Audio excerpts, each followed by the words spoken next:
Hello everyone, this is JPL back for another Clone Wars review, and today I'll be taking a look at the Ahsoka arc. It's a fantastic arc, and that's basically what I can tell you right now, but taking a look at the individual things we have here. This arc introduced the new Jedi fighter, the Starfighter, which I just love how they're just nodding more and more into Revenge of the Sith. That's how closer they're getting. And changing the fighters is epic because I love these fighters. They look awesome. And buzz droids. That's nice. So the Jedi Temple was bombed, and it's interesting just seeing the whole investigation of the whole bombing of all the suspects. I just love when you have investigation of something. It's just a lot of fun to find all the little things leading to the end. And this arc introduces temple guards for the first time. Now I'm a person who loves yellow lightsabers. Well, not really. Yellow is an obnoxious color, but the whole yellow lightsaber concept of it being like a sentinel against the dark side, and you're more focused towards other things. Like seeing a yellow lightsaber in the Clone Wars is a lot of fun. However, it just seems that they're just there to be a temple guard, which is kind of sad, but hey. So we get to see Barriss Offee again. Talked about that later. Her design now, she has a brand new design where she has a longer thing, much older figure. That's what she looked like in Attack of the Clones. And that's what I wanted to see when she was on the show before, because they de-aged her a bit. And that was just kind of continuity there. Now, the reason why this arc isn't as great as it could be is because the entire arc is about Ahsoka being set up, and she's just being hunted down by her own friends. I never liked those kind of arcs, and mainly because I don't like seeing characters who are really powerful just being vulnerable and weak, and just being betrayed by their whole friends. I never liked seeing that.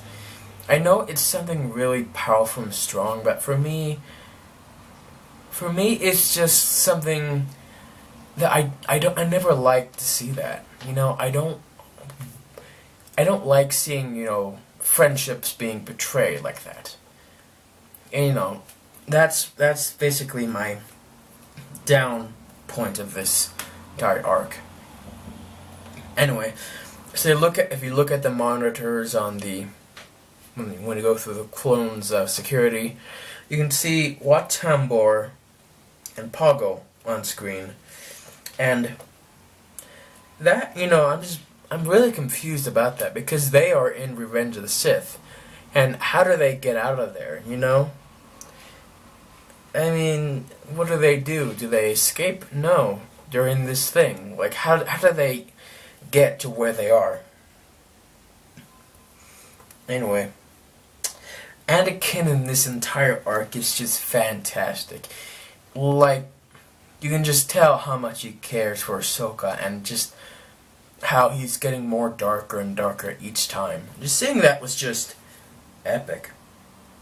And then if you look at the monitors later, why is there a droid commander in a prison?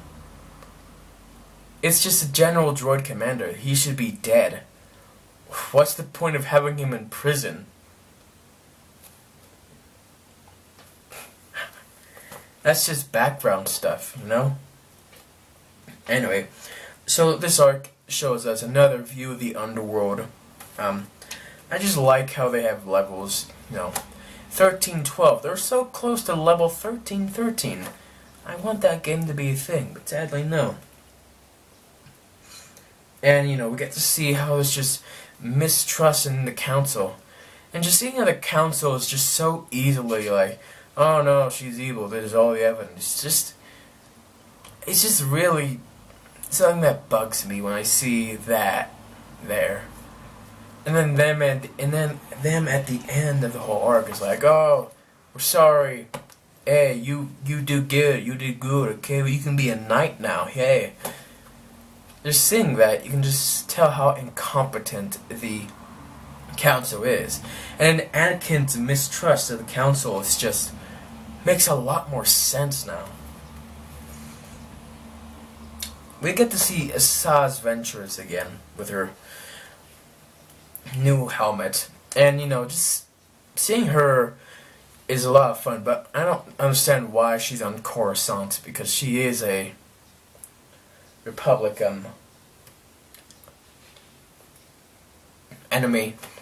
So just her being there, it's cool to see her and Ahsoka interact with each other, but to see her there is just really doesn't make sense.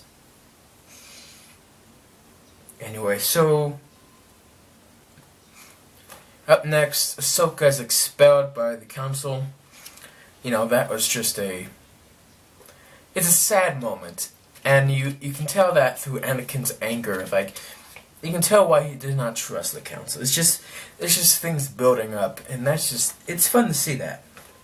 And like I said, the yellow lightsaber blades, they're lots of cool, but we don't really get to see those blades in action. It's really sad. And yeah, so Ian and Abercrombie never got to do this episode or chapter, and so it's all Tim Curry. And it's just disappointing that you can obviously tell it's Tim Curry doing the voices, which honestly they should have just done Sam Witwer. He can do a really good Palpatine, but why Tim Curry, I don't know, but I don't think he was the best choice for this. And Barriss Offee being the bad guy in the end was, I'm not sure what I think about that, because it makes no sense. I mean, it was because, Expanded Universe, she helped out at the end on Kashyyyk, and that's where she died. She was with the clones. And just to see her, here being the villain, it's just like, it didn't really fit her character. She's supposed to be like Ahsoka's friend, but it's very confusing, honestly. Like, it's just out of nowhere. We don't get to see her character develop that idea before. It's just there. And it's sudden. And I'm not sure what I think about that at all. But the whole Barriss-Anakin fight, it was just epic. Anakin, he's going all in, like really trying to kill her. And in the end, Ahsoka leaving the Jedi Order was another really emotional scene. Like, I was legitimately sad, which is rare. And it was my idea, everyone's idea at the time, that this was the last episode. And it felt like an ending. Like, it felt like the end of Ahsoka's story, basically. And just to see those two at the end with the beautiful lighting and music, I just loved seeing that entire thing. It's a beautiful interaction. And, yeah, just a lovely end. Overall, the entire Clone Wars, there's a lot of moments where it's Ahsoka in the center, where she's the one who's being built. And this is basically, Clone Wars is basically Ahsoka telling a story, Ahsoka and Anakin's story throughout the entire thing, and this is basically the end of that story, which is a lot of fun to see. Anyway, to rate this arc, I'm going to rate it a 9 out of 10. It would have been great, but I'm not a fan of being set up, so yeah. Anyway, thank you guys for watching, and I'll see you all next time.